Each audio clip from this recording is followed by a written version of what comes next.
我们先回顾一下昨天的操作。昨天的操作呢，我觉得是非常满意的。现在这个位置开了一个空单，对吧？当时觉得空单仓位有点轻，就加仓，空单加仓，加了一次，这里加了第二次，止损当时是放在这个位置的，止盈当时大概就放在这个位置，然后我也没盯盘，我设置好止损止盈就去干其他的。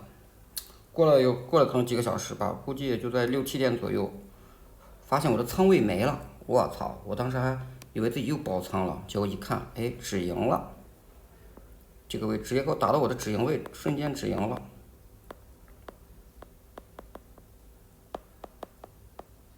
止盈了。止盈之后，我看它下了这么一大抽，跌这么深，我就知道它肯定后边要盘整的，然后我就没再做单了，我也就没做多。然后，所以昨天的那个做单做得非常好，就根据昨天的那个分析做这个单。然后我们接着说一下3分钟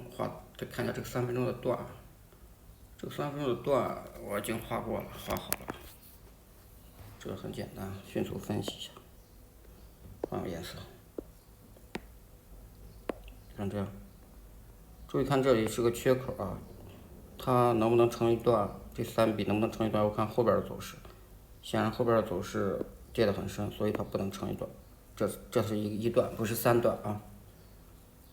接着这边，1、2、3又是个缺口，2、3、4、5，哎，这个缺口，跌得不狠，所以它是一段、3段，对吧？然后这里一笔回是128均线，一般第一次回是都就大多数情况下，第一笔或者第一段的这种回势啊，都不会改变128均线的方向，所以它继续，这里没有，这里不成一笔，继续往下掉。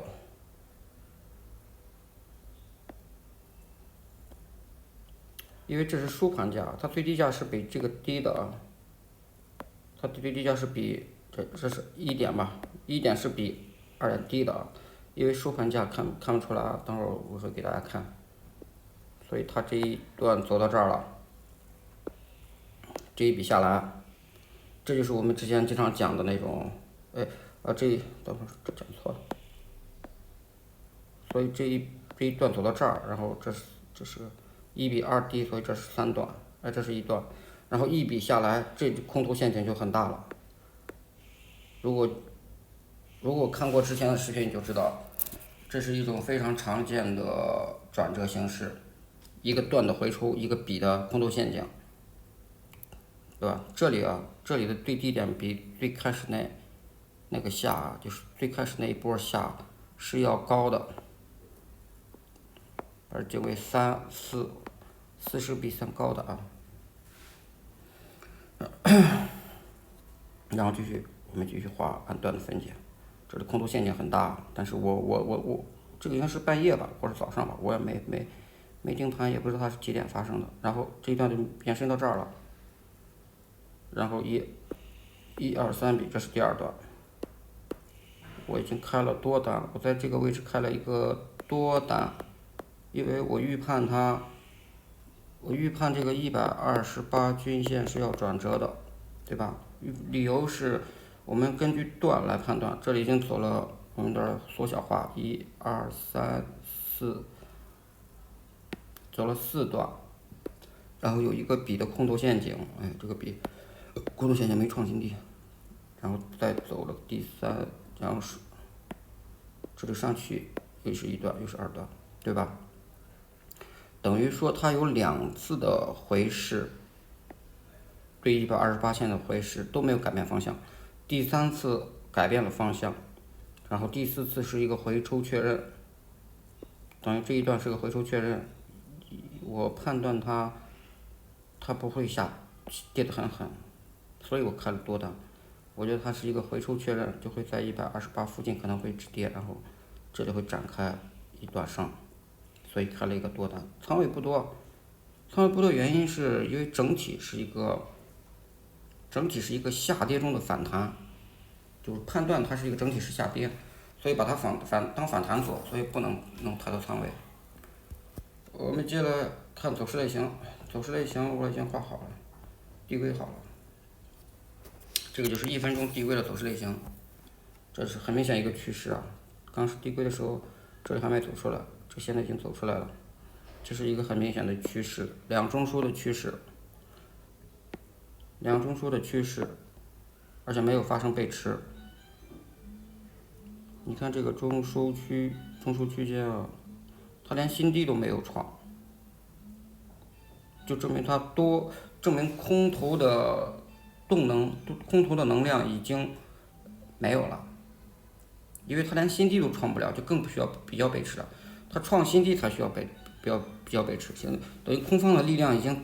经无法创新低了，那就都是证明它空方耗尽了，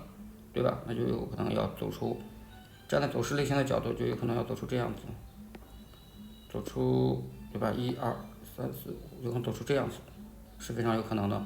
所以在站在走势类型的角度做多也是完全没问题的，但是最好的点做多点应该在这两个位置，这两个低点。但是我又没有盯盘，我起来的时候就已经走到这儿了，我一看这形势就立马做多了。我们去整体分析一下，整体分析是啥呢？啊，这是 B 做多的位置，我先把这看一下。这是我的止仓位。我们整体分析就能够看到整个走势的结构了。这是1分钟递归，当时递归出来的，对吧？一个趋势，一个盘整，在一个盘整下，对不对？这个还不够大，这个级别还不够大，去1小时，这里就会更清晰了。这是一个1分钟走势类型，这是1、2、3、4，对吧？5，这是个趋势上去，1分钟趋势下来，然后一个盘整，然后再一个盘整上去，这还是个300。这是底下这个中枢 ，A 中枢，大 A 中枢的300，它现在走刚我们递归过了嘛，1分钟下来，对不？1分钟趋势结束了，趋势结束之后3种分类，反趋势扩张，然后是个盘整，就这3种分类。扩张就把这个中枢变大了，中枢变大之后，它不一定会朝下走啊，它有可能会反转，对吧？有这种可能性的，所以只到把中枢扩大这一步，没有说一定要朝下。这是3种分类。然后我们看这是一个5分钟中枢啊，大 A 是一个5分钟中枢。我们昨天做过假设这个5分钟中枢在2734，在这个位置结束的话，那就意味着必须要走出一个同级别的5分钟中枢，对吧？正常标准情况下是这种，不排除会走出这种，对吧？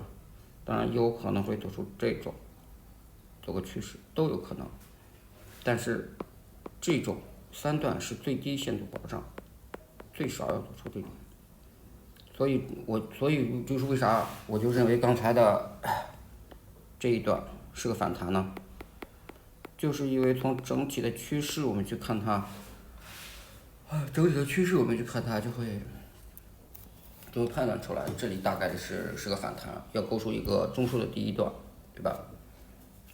所以做多的话，就仓位小一点，止损放好，不要贪，就看情况不对就要立马出来，因为非常有可能是个反弹。这就是整个的分析。我看一下这是15分，这是1小时啊，看15分钟。1小时的 MACD 还缩短，1小时 MACD 缩短，15分钟再往上回抽，看看12小时。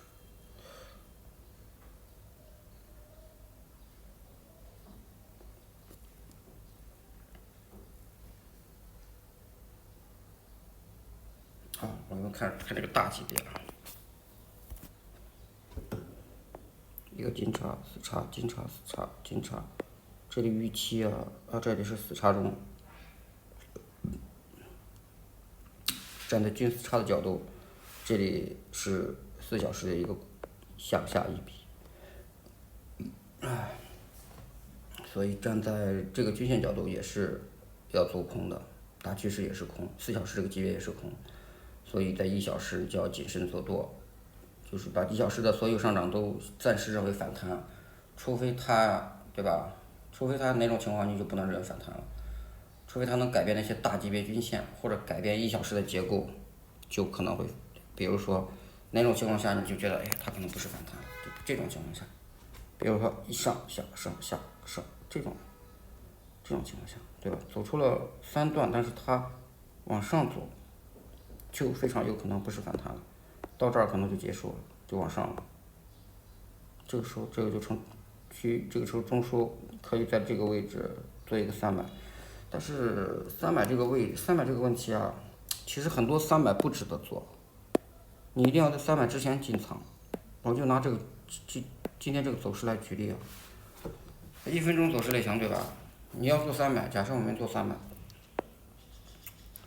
这是中枢，整个中枢的波动期间，它一直打到这儿，回收在这儿，你要做300，那就在这个位置做300，那你这一段就已经错过了，对不对？你除非300，它是300，在这儿有个300，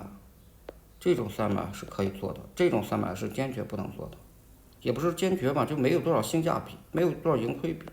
你做你肯定是买的话，可能买到这个位置了，你不可能买到这个尖尖。你买的这个位置，那你要止损，你止盈，你就止到这儿了，你一点点空间很少，能跟这儿比吗？这儿多少空间，对不对？所以这种300就不值得做，除非我们遇到这种300回抽，这个时候在这个位置，这种300是可以做的，对吧？最好做200嘛。你像我那个就类似于200这个位置，200在这儿，我那个在这儿在这儿买了空又加仓，我最好做200，对吧？因为有时候没有这种300，你200有了，你不这一段你就吃到了吗？行好，今天走势就这些内容，好。